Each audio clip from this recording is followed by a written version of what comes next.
नमस्कार साथियों। आपने सुना होगा कि सुदामा जी ने जो उनके गुरु ने जो चने दिए थे खाने के लिए, क्योंकि सुदामा और कृष्ण पहले ऐसा ही होता था कि गुरुकुल में जो बच्चे पढ़ते थे वो चाहे राजा का पुत्र हो या फिर वो चाहे किसी दरिद्र का पुत्र हो, तो गुरुकुल के सारे काम बच्चे ही निपटाते थे।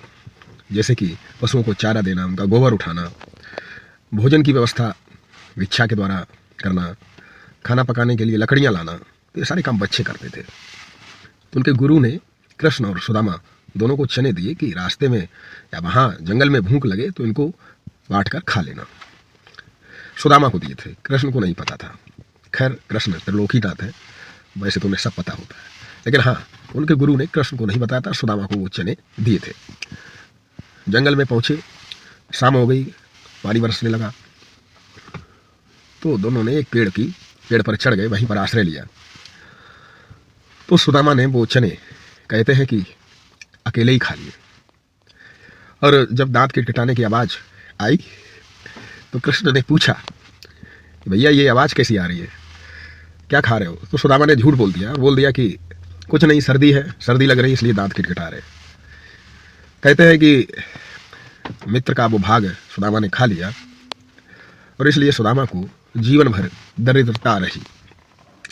इस कहानी से इतनी शिक्षा मिलती है कि हमें भाई का या मित्र का जो अंश है वो नहीं खाना चाहिए। यहाँ तक कि कहा गया है कि जिन्होंने अपने माता पिता को घर से निकाल दिया हो या जिसने अपने भाई का हिस्सा खा लिया हो, उनका चेहरा देखना भी अपशकुन माना जाता है। यह है कहानी का आधा भाग। दरअसल सच्चाई ये थी कि जो संदीपनी गुरु ने उनको जो चने दिए थे, क्योंकि सुदामा भी योगी थे, श्री कृष्ण योगी राज थे, तो सुदामा जी ने वो जो चने संदीपनी गुरु ने जो दिए थे, दरअसल वो चने किसी चोर ने आकर आश्रम में रखे थे, और चोर ने जहाँ से वो चने चुराए थे वो किसी बुढ़िया का घर था, वो भी काफ़ी दरिद्र थी, गरीब थी। तो उसने श्राप दिया था कि जो भी इन चनों को खाएगा, यानी चोर को समझकर उस बुढ़िया ने श्राप दिया था कि जो भी इन चनों को खाएगा वो जीवन भर दरिद्र रहेगा। अब सुदामा ये जानते थे, क्योंकि वो योगी व्यक्ति थे, कि ये जो चने हैं ये चुराए हुए।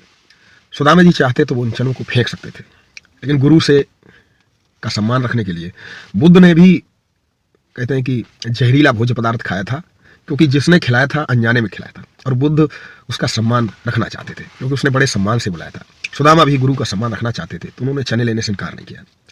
अब चाहते तो सुदामा फेंक सकते थे, लेकिन सुदामा जी ने वो चने फेंके नहीं, क्योंकि अन्न का अपमान सबसे बड़ा अपमान माना जाता है।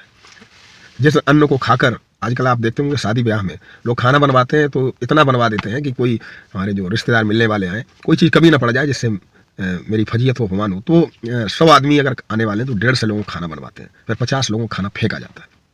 सुदामा जी ने अन्न का अपमान ना हो, और दूसरा कि वो नहीं चाहते थे कि ये दरिद्रता मेरे मित्र के हिस्से में आए, इसलिए सुदामा जी ने वो चने अकेले खाए। लेकिन श्री कृष्ण योगी राज त्रिलोकीनाथ वो भी जानते थे कि सुदामा ने मेरे लिए वो चने अकेले खाए कि मुझे दरिद्रता ना आए। और चूंकि आप सोचेंगे भगवान को दरिद्रता, तो जब राम काल के चक्र में 14 वर्ष जंगल में पैदल भटक सकते हैं, तो गरीबी तो कृष्ण को भी आ सकती थी, लेकिन सुदामा जी ने वो चने अकेले खाए, केवल मेरे मित्र को गरीबी ना आए। और ये कृष्ण भी जानते थे। अब कृष्ण इस इंतजार में थे, जब बड़े हो गए, कृष्ण के पास एक अच्छा खासा साम्राज्य था। कृष्ण चाहते थे कि मेरा मित्र दरिद्रता में, गरीबी में जीवन गुजार रहा है, अब वो सोच रहे थे कि कब हमारा मित्र आए। खुद जाकर अगर मदद करते तो ये सुदामा के आत्मसम्मान को चोट थी।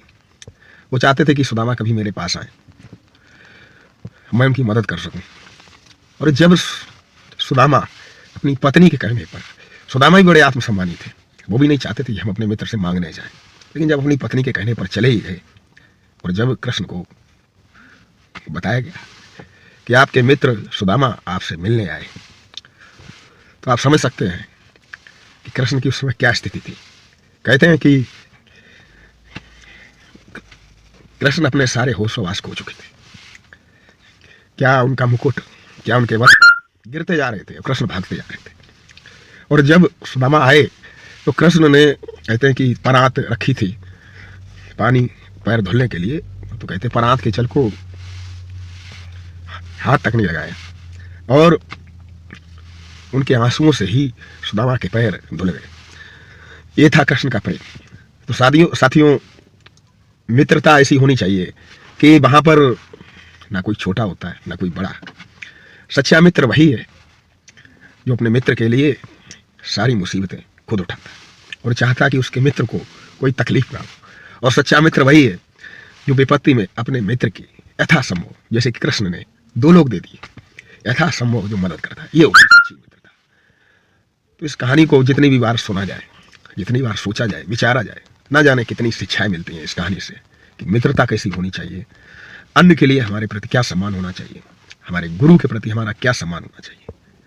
साथियों, जीवन में ऐसे ना जाने कितने उतार चढ़ाव आते हैं, लेकिन जो व्यक्ति अपने सिद्धांतों पर अमल करता है, सच्चाई की राह पर चलता है, फिर वो चाहे कृष्ण हो, फिर वो चाहे सुदामा हो, तो ऐसे लोगों का प्रसंग, ऐसे लोगों की मित्रता जितनी भी बार सुनी जाए और कही जाए तो कम है।